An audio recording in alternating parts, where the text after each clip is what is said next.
Welcome to the Monday Meetup, our series of Where Are They Now? Having a look at some of our guests that were on the show very early on in the piece.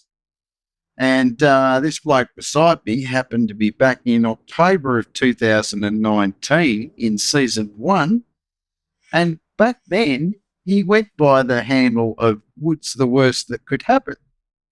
It'd be fair to say a fair bit has changed. A little bit of time. What changes have occurred for you as a maker from where you were then to where you are now? Here's how long you got. So obviously that little thing called lockdown kicked in for everybody.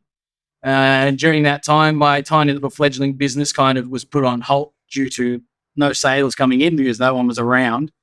And I got the itch to do something different because I was bored being locked up with my lovely wife, whom I love dearly. But I needed to get out and do something. And being a chef by trade, figured, sure, knife making shouldn't be that difficult. Spoilers, it is. But started playing around with metal. And So just to interject, so prior to this point, you had never done knife? absolutely not. I'd never done woodworking before either, but that didn't stop me. No, well, that's true too. But fair to say, when you look at the quality of the work that you're producing, I think most people would have thought you've been doing it for a long while. Well, it's gotten less and less crap over time. Is probably the best way to put it. The first few, I'll give Ash a look at the first stuff I made later, and he can put a little pop up around here somewhere. It was not good at all. It looked like an elaborate prison shank, but it's problem solving. You figure out what to do right. Paid good money for a good prison shank. True. I don't live in Cranbourne anymore, so I don't sell as many as I used to. But I figured, why not? I've used it all my life. I should be able to know how to make one, and made some. They were terrible. Then I went to University of YouTube and watched a bunch of actual professionals make them. Realized where I went wrong. Switched up how I did things, and then slowly, as I said, got less and less crap. What was the hardest part of that transition to pick up? I think just not knowing how things are done properly. It's all really good to watch a video on how people do it, but there's the tiny nuances that you don't really learn until you actually step up to something like this that can scare the living crap out of you. The little things about just how to hold things and where to place your hands and tiny little detail. All the major stuff is easy. You see it, you go, okay, that makes sense. Push this here, do that. It's fairly simple. But the little nuances, still to this day, the little things that you miss out and you go, oh, and it changes everything.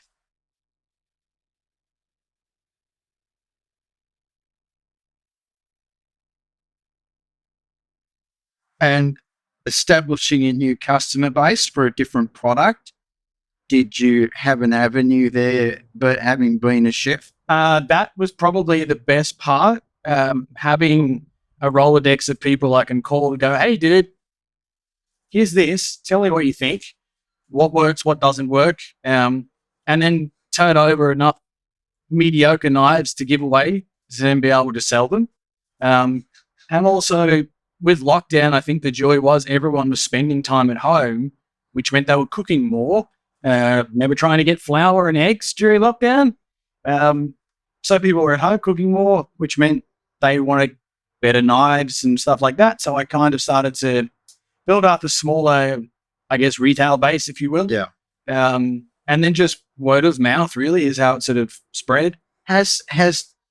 It seems to me, and maybe I've just become more exposed to it, but it seems to me that the knife making community has expanded a lot in recent years.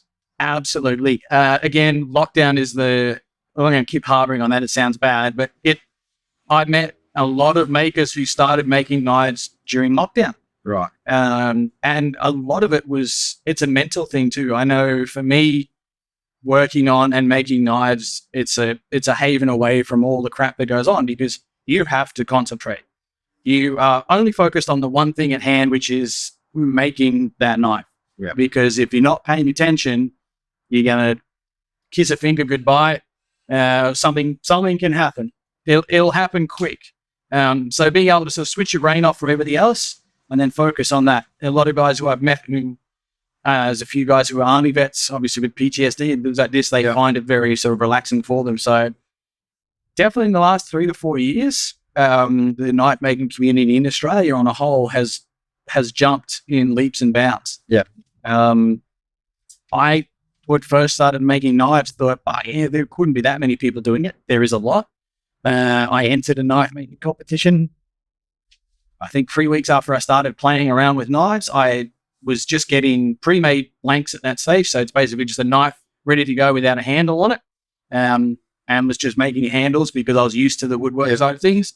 Entered the competition and got third place, sort of first crack around, which I remember that. And that was interesting. Not without its ups and downs where people were accusing me of not doing it properly because it wasn't a kit knife because I made my own resin handles and that sort of stuff. But I think that got my name out to a lot of other makers, especially local, who then reached out and like, hey, mate, have you tried doing this?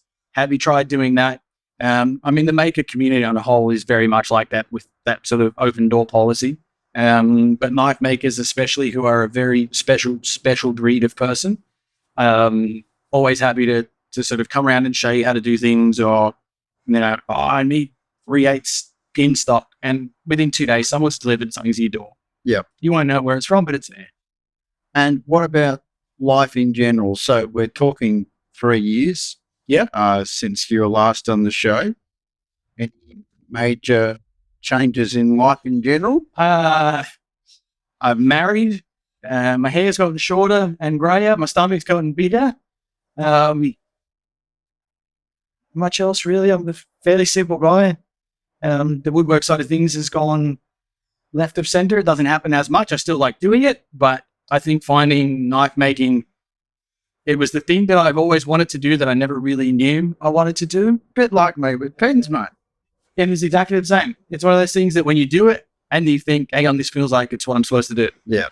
But no, been married now, depending on when this is out, 2 to 3 years. Happily for a year. And love you, sweetheart. Renee's a lovely girl. Okay. Now, this topic might be a little bit controversial.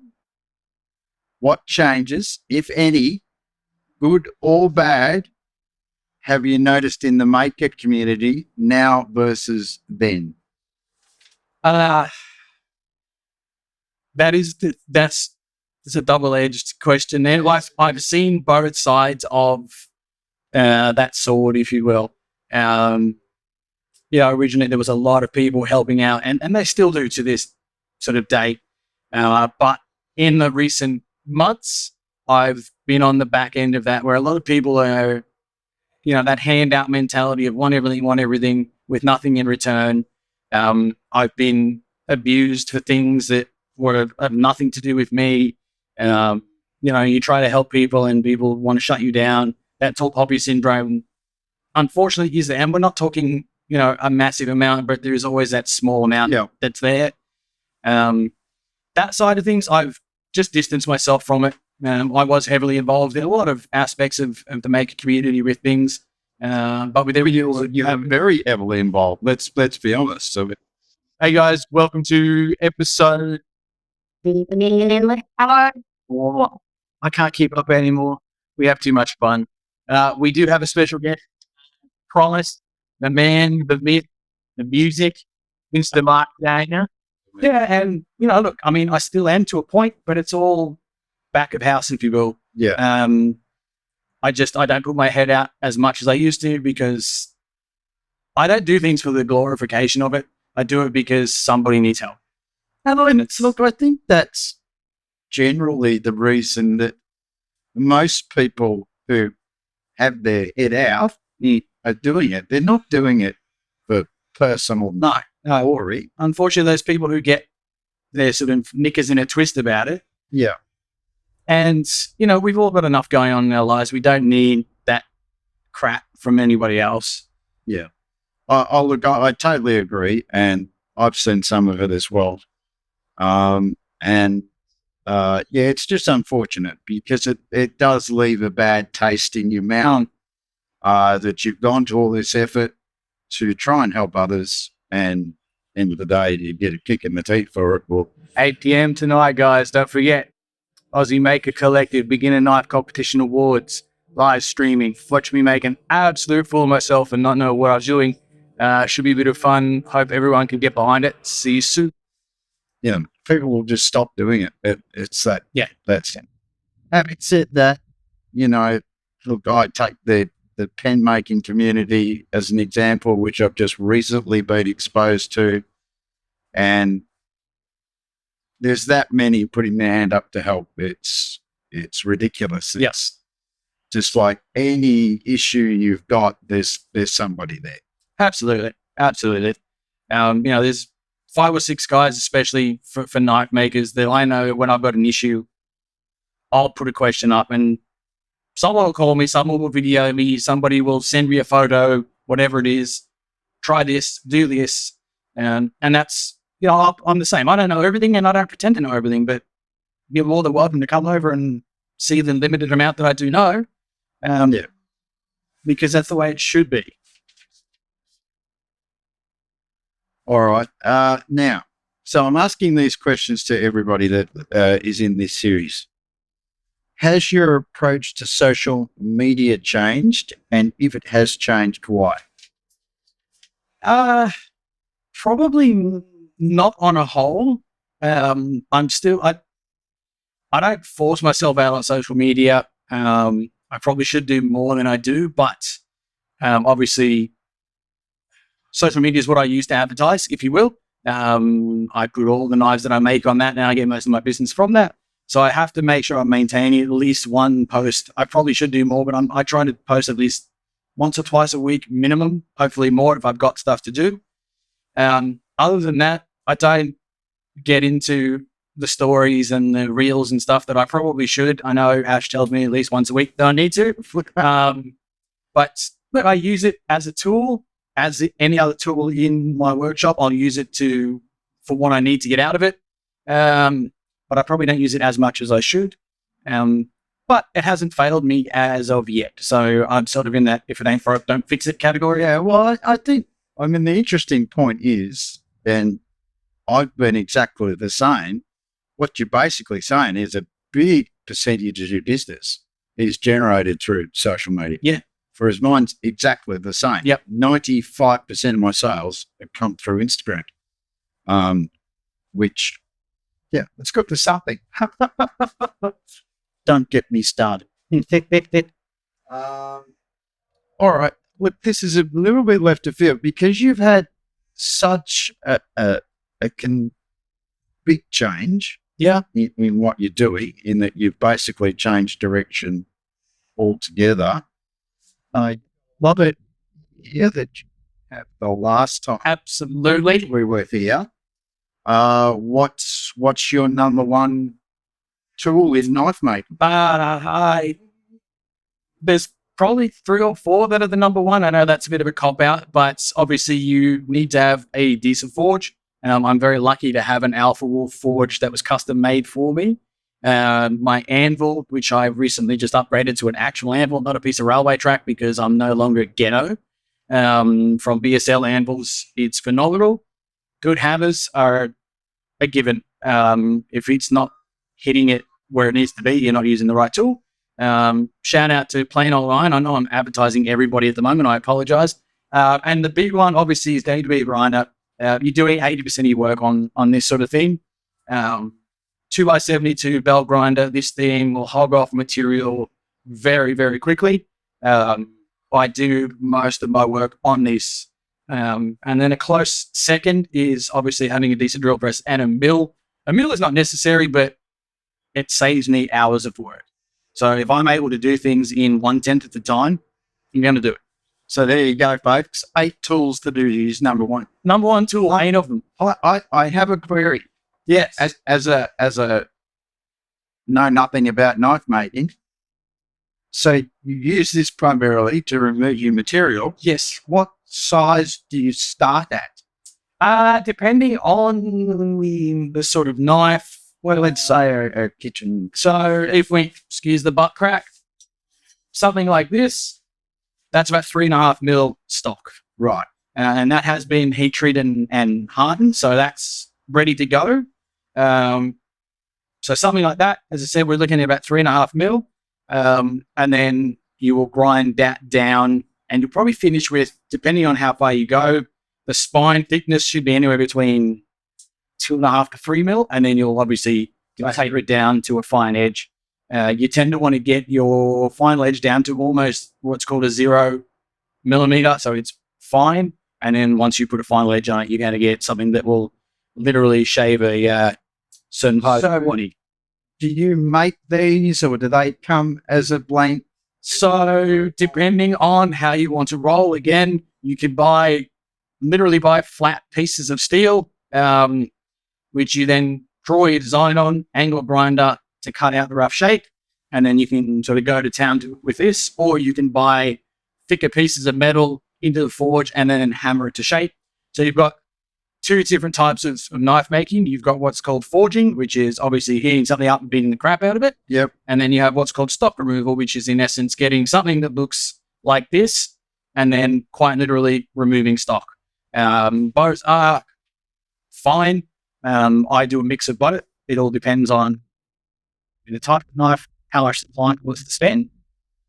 You want to go fancy and you want laminated steels and stuff like that, it's got to be forged. More time, more money. But having said that, stock removal is how I started because I had no idea how to forge anything. I was just hitting things with hammers and it wasn't working. So stock removal is still a very great way of doing it. And it's a little bit quicker because you're obviously not having to move the steels where you want it to be. You can just draw it out and then go from there. So yeah, you'll start with anywhere between, I've used 2.5 mil stock as well, which is really good, especially for that sort of gyuto that I really like to do. You want it as light as possible, because it's got to be quick in the hand. So if you start with a bit of 2.5 mil stock, you're not removing as much. It's cutting down the amount of time you're spending at the grinder as well, which is good because I can be here all day just working on that. And what's the give a ballpark range for a top end knife? That's a loaded question. I'm glad you brought that up because all the knife makers are going to be listening intently for this. It all depends on brand recognition, and we're talking even with sort of custom makers. Yep. How long they've been doing it. There are guys out there who make phenomenal blades like Mert Tansu and Kev Slattery, who are amazing knife makers. You can pay anywhere between $800 to $3,000, $4,000 for a knife. And that would be targeted at your chefs. Oh, absolutely, absolutely. Mert, who is a chef by trade as well, his knives are probably some of the best I've seen, and I've had the privilege of holding in my hand too. Really, really great knife.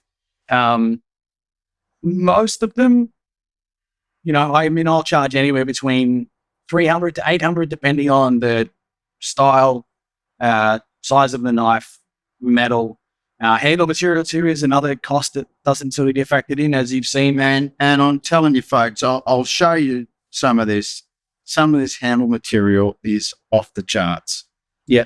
Some amazing guys out there who do really good stabilizing with timber, just to make sure that obviously the handle is not going to warp and sort of get out of shape over time. Dean from Reclaim Creative, hands down my go-to guy. I get most of my material from him. He knows what he's doing. And let me tell you, for those of you that follow me, the Bora Bora and the Pink Rose originated with blades from this bloke here, which no doubt came from some of his sources. So that, you look at the success of those two ranges, that's just an indication of the quality of There's this amazing quality out of the blacks. I now, of course, do my own Bora Bora, which is just what it's sensational. But that's but when again, you had no idea what 100% is involved at that point, and then once you do it, you're like, oh, okay, good. The guys out there who try to stabilize at home, and to them I say, don't. It's not worth it unless you're going to do it en masse. Go and see guys like Dean, who for the cost of you doing it, he can do twice as much for you. But again, your hybrid style things, Brad from Gingerbeard Glades, who we got those through, he's been doing it now for a few years, and his things are just, he's mastered his craft in that regards. There's a lot of guys out there that are really good at that. I guess the message there is you don't necessarily have to do everything yourself. You've got this community around you that's a great resource of not only information, but in some cases materials as well, that you can then incorporate into your own projects. But look, I think the journey that is probably the most significant change absolutely. for everyone I've been speaking to in this series. And I just think it's fascinating. And I think the quality of work that you're producing now is right up there, mate. I think it, like I said, I'm no expert, but just as a layman, just looking at the finished product, I'm telling you folks, they make sensational gifts. Well, they do. True. I mean, everybody's got a call. Everybody likes to have nice things, and well, some people don't. Some people just go to McDonald's every bloody night. But for those of us with a little bit of a palate, it is what I would view a gift that would be appreciated by a lot of people, both females and males. Yep. So, and I'm sure you can do other styles of knives too, whether it be hunting knives. Yeah, look, I mean, whatever. Really limited to what you want to do. I tend to stick with kitchen knives because it's what I know and what I like. And prison shanks. Well, that's because I grew up in Blamby. Those of you who know. Hunting knives and stuff are definitely a doable thing. But yeah, kitchen knives is my passion. So that's sort of where I tend to stay in that lane, I guess, is the best way of looking at it. And also for me, it's just effective time management. I know how to do that I can do 5, 6, 7 at a time. Yeah. And that's so important, you know. I have this discussion a lot with the pen making community, in that a lot in the pen making community probably view it more of an art. I view it as a business. Yeah. So those processes, having that efficiencies of time is crucial. Yep. I time everything I do. I can tell you exactly how long certain processes take, because I need to factor that into the costing of the front. 100%. But coming from a chef background, time management and multitasking is just what I've been sort of brought up to do. And this harks back to handle material. Why am I going to waste my time doing that when I can get it from somebody? Yeah. I've just saved myself 6 hours and multitudes of dollars worth of equipment and work. I'm then able to go, okay, right, well, I know today I'm going to get X, Y, and Z done. Whilst I'm doing that, after I finish grinding my knives, I'll start working on handle materials. Whilst I'm doing that, whilst the handles are drying and bluing, I can go back to finishing the blades. So you're not just doing one at a time. Not to say that there's anything wrong with that. Some guys do that, and that's fantastic. But from a business perspective, if I'm going to invest 10 hours of my day into one knife, I'm making no money. But if I can invest 10 hours of my day into 10 knives. Exactly right. You've got to have the next stage in the process ready to go. There has to be a fine balance between the art of it and the business of it. Probably 11 o'clock last night on a Saturday night, I was putting tubes in, so I had something to go on with this morning. Yep. You know, you've got to have that continual workflow. Otherwise, if you're doing them one by one, you're going to have a hard time making money, quite frankly. Mm. And, you know, I think these are options. Whenever you're looking at anything, always consider the handmade option. Consider supporting the smaller businesses that are doing these things, because A, they're made with love, and B, they take pride in what they do. It's not a machine that's just pumping these things out. These are handcrafted items, and often for just as much, or in some cases cheaper than what you'll get the mass-produced garbage. So Absolutely. consider that option. Lou, I'm thrilled at your progression, mate, of where you've gone with this. I think it's wonderful to see. I think you've found your niche Yeah. of where you want to be, and it's wonderful to see. I appreciate it, mate. Thank you. And thank you for coming back on and giving us an update on your life for the last few years. But it's good to see everybody else again. I see him way too much, but it's a good problem to have. To have friends like this makes life a lot easier. So, all right, folks. Hope you enjoyed this.